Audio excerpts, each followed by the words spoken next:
Hello മോളെ, എന്താ ഏട്ടാ? നല്ല പരിചയമുള്ളത് പോലെ. എങ്ങനെ അറിയും? അച്ഛന്റെ പേര് അയ്യപ്പൻ എന്നാണ്. അല്ല, പരമശിവൻ. ആ, ഞാൻ ഉദ്ദേശിച്ച ആളല്ല. അല്ല, ചേട്ടൻ എന്തെങ്കിലും ബിസിനസ് ചെയ്യുന്നുണ്ടോ? ഒരു ബിസിനസ്സുകാരന്റെ ലുക്കേ. ഞാന് നേരത്തെ ഒരു സോഡ കമ്പനി നടത്തിയിരുന്നു, പക്ഷെ അതങ്ങോട്ട് ഗതി പിടിച്ചില്ല. കാരണം എന്താണെന്നറിയാമോ, ഈ കേരളത്തിൽ എന്ത് ബിസിനസ് തുടങ്ങിയാലും ഒന്നും വേര് പിടിക്കൂലെന്നേ. എന്തിനാ ഏട്ടാ സ്വന്തം നാടിനെ ഇങ്ങനെ കുറ്റം പറയുന്നേ? കഴിഞ്ഞ 4 വർഷം കൊണ്ട് 3.5 ലക്ഷത്തിലധികം സംരംഭങ്ങൾ ഉണ്ടായ നാടായി കേരളം. ഒരു മിനിറ്റ് കൊണ്ട് ഇവിടെ സംരംഭം തുടങ്ങാം.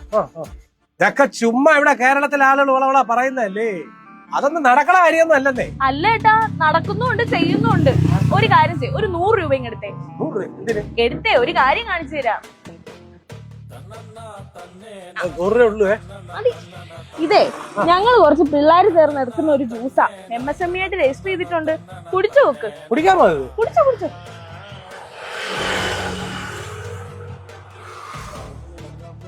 എങ്ങനെയുണ്ട്? സംഭവങ്ങളാ.